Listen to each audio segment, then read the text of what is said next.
Well, hello and welcome to Three Cheers. My name is Luke Weston and I am the host because I'm sitting in the blue chair. Let's meet the man who's sitting in the yellow chair, weighing in at 23 kilos. It's Andrew Curtis. I've lost a lot of weight lately. It's quite traumatic, really. Hello, lovely to have you here. In the red chair today is Bjorn Brickell.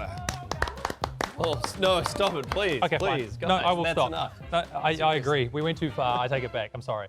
What a great panel it is. All right, Andrew, let's get to know you a little bit. What are you all about? Well, you know, I recently travelled to Europe. I would say the best Italian food I had was actually bought in Paris, and I've recently embraced wearing shoes without socks. Nice, and that's Controversial. absolutely true. I can smell it from here. Bjorn, tell us about yourself. I have a Scandinavian name, but I am not from Scandinavia. My first word was hallelujah, and also I'm from the future because I drive an electric car. Actually, I never thought about the Scandinavian name before. Yes, it's like a person from ABBA, isn't it? How are you with tennis? And you have identified between you the two references I've had my entire life. And my name's Luke Weston, and it's great to be here. And I have this very bizarre thing where I've just had to have my wedding ring resized because over the last 3 years, it's been shrinking. Oh no. That's unusual. Really strange. I think Poor it's quality. a reaction to cake. Welcome to Three Cheers, and tonight we're talking about being a gentleman.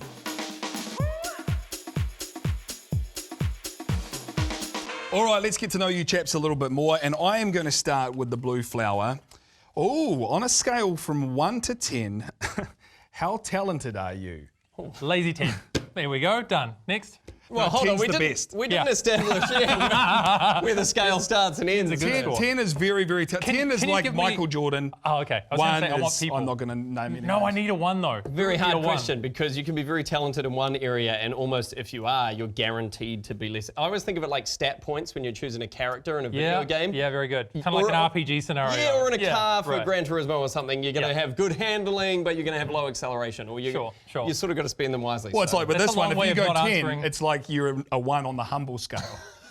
Exactly. But then if you are low on the humble scale, do you care? And the answer is probably not. So that's fine. All right, ask the next question. Alrighty, here we go. I feel like nobody else gave a number to that.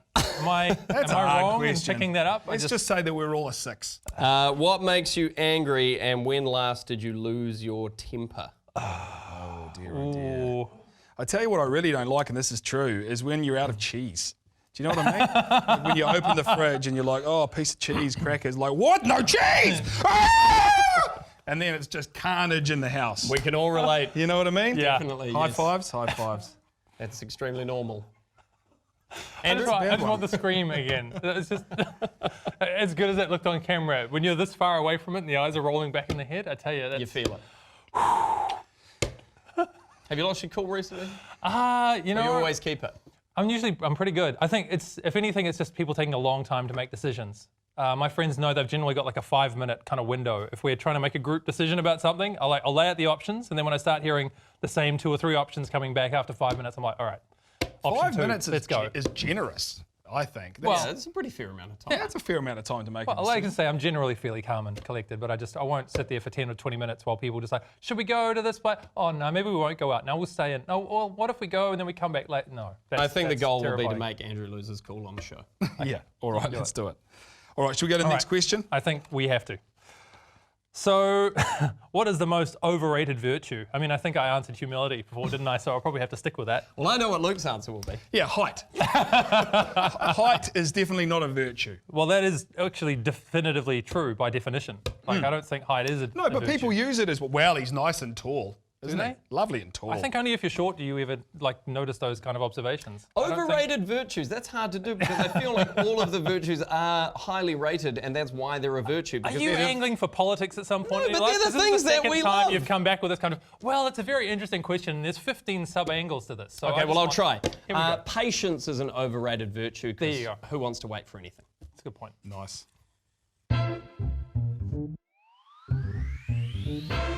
Isn't it ironic that we talk about being a gentleman, but in actual fact, the people that we admire and honour in our society are the actual opposite of gentle, aka the All Blacks. Go figure.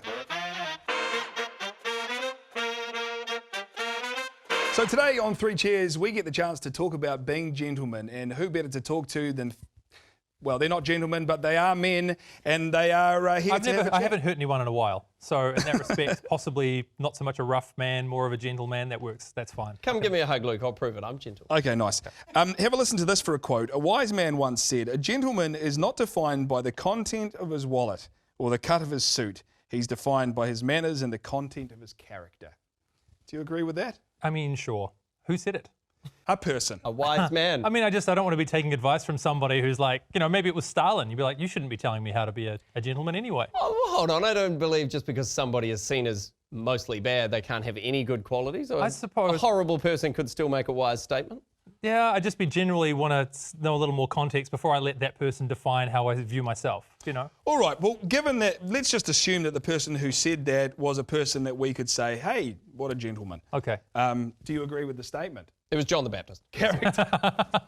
We're going to move on. Okay. What has happened to the gentleman? Do you think the idea of being a gentleman is sort of dead?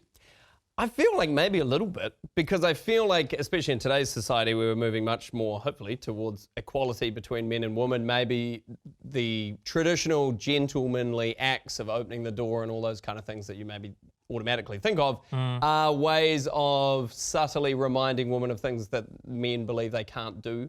Or I will lift the heavy Can't thing. open the door. No, but it's like trapped indoors this whole time. How do I get out of this car? But it if only a man would come and reinforces, rescue doesn't me it? from this cubicle. Does it not reinforce gender stereotypes of, oh, I will carry the heavy bags because I'm a man and you're a woman. Remember, you're too weak to carry the bags. Only men can do that.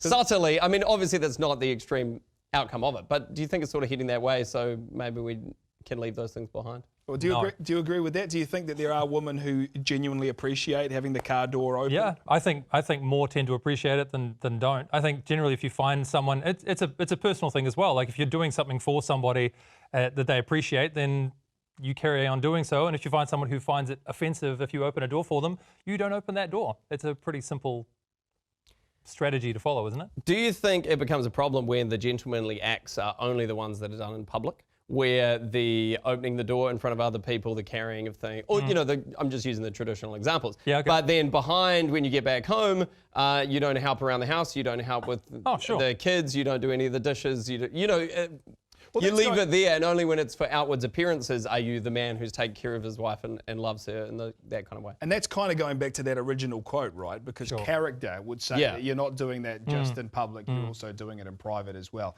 So perhaps that does hold up. Do you think that manners or being a gentleman is taught to you by your parents? Is it demonstrated to you? I mean, it'll be the first place you learn any kind of behavioural lessons you learn first come from parents and such. But yeah, I don't think that's probably the first place, but I mean, any parent will tell you that they can, you teach your kids one thing and then they learn behaviour from elsewhere somehow. Of course, I'm only telling these stories secondhand because I have no children of my own, but I hear that story quite a lot. So I think you do become, and I always denied this, right? People would be like, Bjorn, you look so much like your father, Mark. And I'll be like, no, I do not. Okay. And then one day I was just going through some photos I'd been tagged in on Facebook and I clicked and it dawned on me in a moment of, I don't even know. I stopped and was like, I am my father. Look. And you pick up on so many things, the mannerisms, even the way I stand, the way I carry myself. I see in photos and videos that my dad does that as well. So I think you do pick up a lot from your parents. And that's probably the main source for a lot of people of where you would learn, social constructs of how you behave around other people and cues. And obviously you see that from people from very broken homes, missing a lot of key pieces in their upbringing, that go on to affect them later. Let's talk about damsels in distress. Like it's an old idea, an old adage. Sure. Recently I was in a car park and a woman was with 2 babies trying to lift something into the car, and I said, I'll give you a hand with that. And she said, no thanks. Right? So I kind of made the offer, but it did feel a stink for just a second, like I had offered the help and she was like, actually, I'd prefer not. Yeah. I better do this myself and struggle through. I mean, do you think that whole idea is gone? Can you rescue somebody in distress? Or can you help anybody in general? I mean, I think Bjorn made a point at least that there's a bit of skepticism now around even just men what men can or cannot do for women nowadays that might have some extra stigma tied to it. So I don't know. I'm sure some would be more than happy to have you lift a heavy thing on their behalf, but I think you still can offer, Not in right? this case. Well, but does it go back to that same point I made earlier where, again, it's the phrase, it's the damsel in distress. I don't even know what the male equivalent of a damsel is. A dame? No, that's female too. A stud. A stud. A stud in a rut. A stud who's stressed. Yeah. Gamble. But Yeah. are you making the same offers when you see guys struggling with things in the car park? You going over and being like, here, mate, let me take your bags for you. No, Well, you're not. I mean, but you're No, only no, doing to be it to fair a though, female. if I saw a man with 2 babies then trying to lift something into a car, You would I help. would probably alpha it right. up. Yeah. Plus, I mean, I think you can look into that a little too far as well. I mean, generally speaking, is it not fair to say that men are stronger than women? Ooh. Is that the average man is stronger than the average woman? Have we got I to the would- point where I would agree with you, Is that yes. fair? So, I mean, generally speaking, if you've got a heavier object, it's fair to assume a man would find it easier to pick up than a woman would. Therefore, you could possibly be more helpful. Like, Well, you you can could make it spend a a couple of construct of hours patriarchy if you like. in but the car park just helping all the women. that's how Luke met his Depends wife, which in car fact. park it was. Let me ask you this. In your own relationships, I know you're dating, you're courting, you're married, Bjorn. Mm-hmm. Are you a gentleman in your own relationship, in your own assessment? I like to think so. I mean, What are some of the things that you would do? oh, yeah, well, that's a hard one to define, isn't it? I mean, I try and treat my wife as best I can in all situations. Try to be generous. I don't know. What can you... I'd find it hard to blow my own trumpet. on this Upsize kind her of thing. combo at KFC? Exactly. I let her have some of my fries, not all of them, obviously.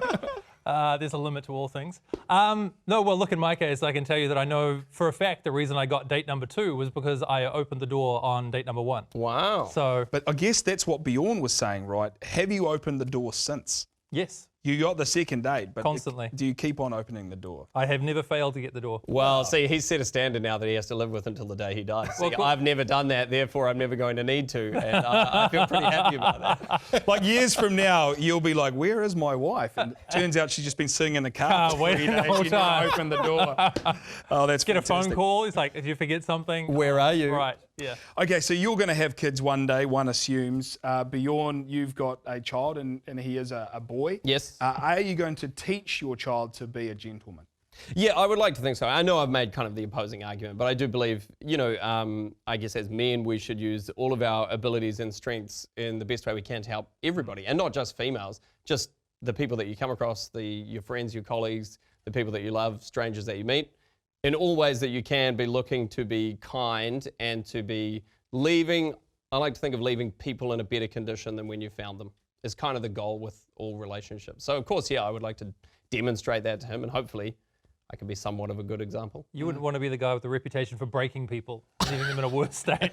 So what happened is like, oh, you just met with Andrews. No matter what. yeah, the he does that. I can see it on you. Devastating. What about you, Angie? You've given any thought to that? And I would say that actually at the filming of the show today, your girlfriend is here. So be Yes. careful how you answer. No, I mean, look, like I said, I know up until right now I have a perfect track record, at least till this point. So no, absolutely. I mean, why would you not? To me, it's just the little ways that you show care or concern for somebody. So if you're thinking it in that light, then I don't see why you wouldn't want to teach somebody that kind of thing.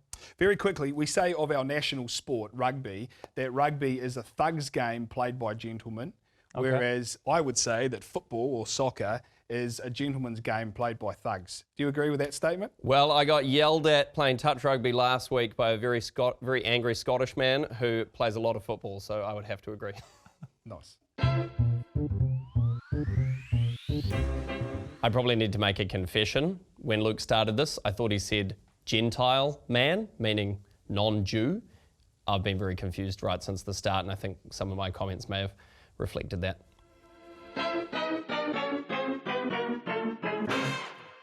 I've got a list here of old kind of rules for being a gentleman, and I want to just see whether you agree with them in 2019. So rule number 1 is leave the bottom button of your suit jacket unbuttoned. Yes. That's essential, I isn't do it? that one. I don't know why that's a thing, but I remember that being Are you serious? You actually do that one? Yeah. Wow. No, that's not a gentlemanly, that's a fashion tip, isn't it? And I think it still stands, but I always get confused and I overthink it, and then I'm like, you do up the bottom and you leave the top. No, it's the other. And I can never figure it out, and then I just. That's end why up wearing a sometimes shirt. Bjorn comes into a room with his jacket buttoned up but his fly undone. He's like, which one is it? I don't remember the phrase. No What do idea. I do? Hang on, I wrote a note for myself. Okay, rule number 2, here we go. Hold the door open. Yeah, we've got. I mean, just generally though, like you just walk past anyone. Who's got wanna a go in? self-closing door at their house anyway, though, right? You got like a little hydraulic. My door stays open Yeah. regardless. That's what you're saying to your wife. Hey, Bjorn, I could you don't need the to door? hold it. It's not a self-closing door, love. All right, number 3, arrive on time.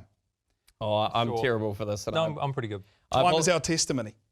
Yeah, well, all these statements are great, and I love people that are on time, but I Do learned you? Because from your my mum. tone says that you actually have a deeper biting distaste for people who are on time. Oh, I wish I could be on time. I see them and I envy them, but my you mum can has be on- taught me to just always be half an hour late. Wow. See, this is what I'm going to skip a few and go to number 6, which is take your hat off indoors. Now, this is not one that we care about anymore, is it? No, I'm not a hat wearer. Well, I am because I'm going bald. You two have a lovely set of hair, so I have to cover it up in a head covering of shame. And often I'll wear it inside, and especially because I work breakfast radio, I don't have time to do... Every minute in the morning is sacred, so Sure. the shorter you can compress that time down, I wear hats most days of the week. And they used to oil their hair, didn't they? So you'd have a hat, but then it would be sort of shellacked down. Oh, sure. You know, Yeah. so when you took it off, it was in place. But now, hat hair, you can't do that midstream. You can't do that midday. Now, you got to commit to the full day. Either no hat, do the hair, Yeah. or Full wear it hat and lock exactly. it in. All right, this one. Practice basic table manners. You know, When when they I, say basic table manners, like, are we saying what? Not to throw cutlery? Like, what's the? my dad used to say that we weren't allowed to sing at the table, and I've abandoned that in our house. How did you say grace?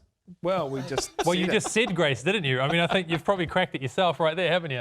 Yeah, table manners are interesting because at our house, I mean, the elbows things, or I'm not English, high society, royal type rules with the different spoons and all, any of that. But we have a son and he doesn't understand any table manners. So he wants to stand on the table and throw yogurt at people and, you know, really get into the food. So we're Right. establishing some table manners at the moment. I would just say that it's an age appropriate thing as well, isn't it? Because it's you know, if you got a 1.5-year-old doing that, that's fine. You know, 30, 40 years old on the table throwing yogurt, Yeah. it loses its charm somewhat. Absolutely. Although I think you would pull it off. I mean, I take that as a personal challenge, and I will in fact do that.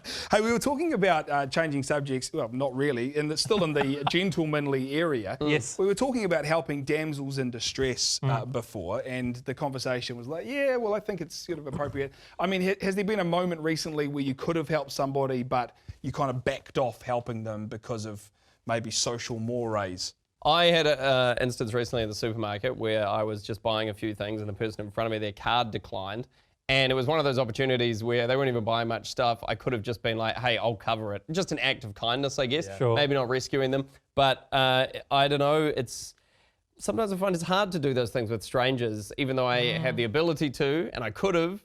I sort of was able to find an excuse of there's a trolley between us, how am I going to reach?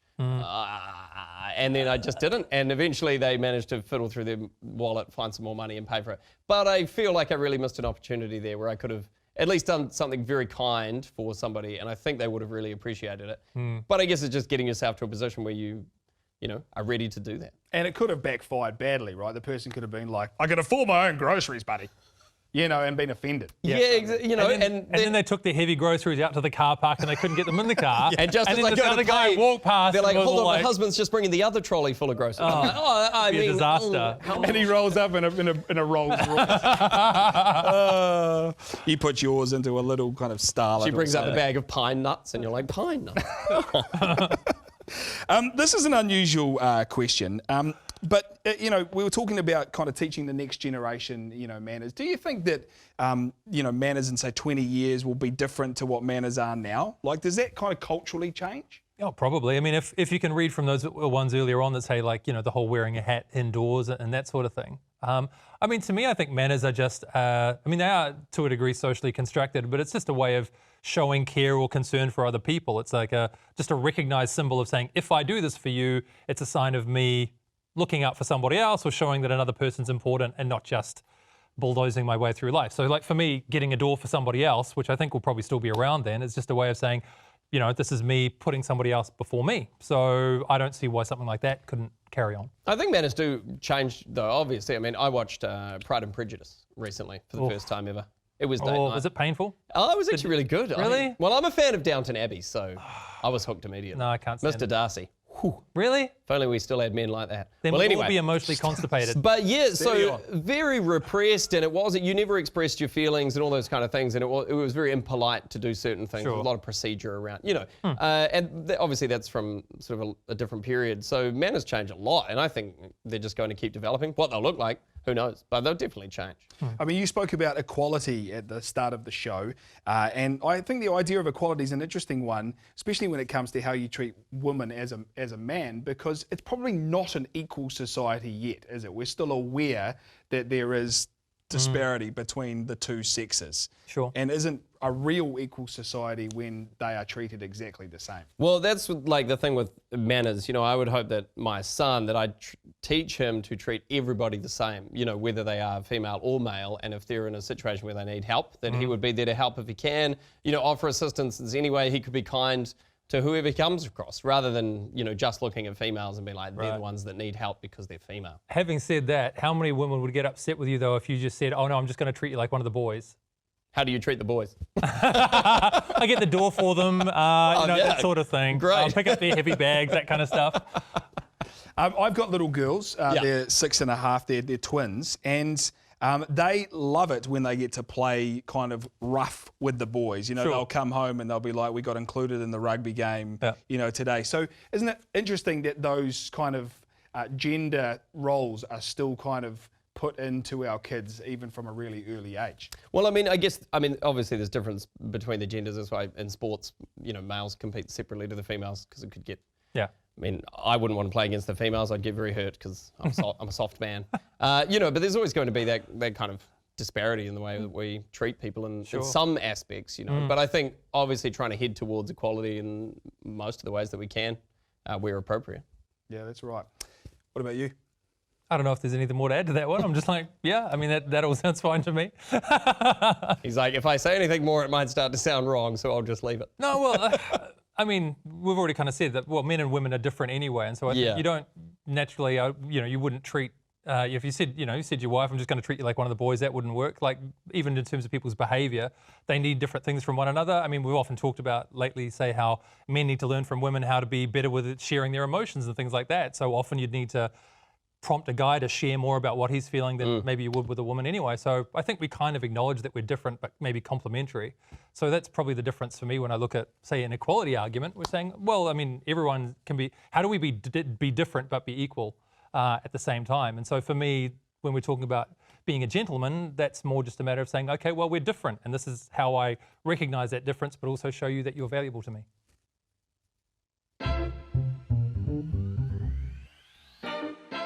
So why do I open doors for people and make sure I stand when a woman's standing at the table and that sort of thing? Well, because I enjoy it, because it's kind of fun. It's a nice way of looking out for somebody else. And if you find someone who gets really offended by that kind of behaviour, maybe don't do it for that person.